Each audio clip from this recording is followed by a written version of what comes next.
nakita ko parang hindi ko na siya pwedeng i-chat. Parang binlock na ako. Sabi ko sa misis ko, Mami, parang na-scam tayo. I'm Rodelle manager sa isang shipping lines sa Manila.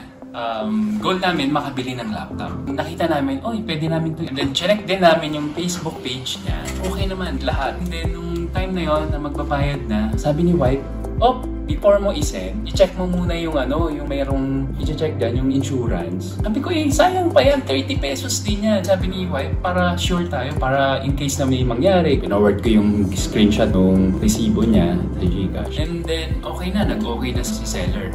Nakita ko parang hindi ko na siya pwedeng i-chat, parang binlock na ako. Sabi ko, bye-bye, pera na naman to.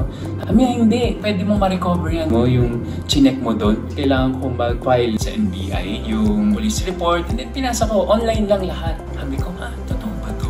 So, nung time na yun, parang nagulat talaga ako. Nung nakita ko sa Gcash, bumalik na siya. Mabilis lang wala pang 1 week, 5 days, mga ganun. Ganun siya mabilis. So, yun yung magandang dito kasi pwede pala yun, magkaroon ng insurance yung perang pinapadala mo.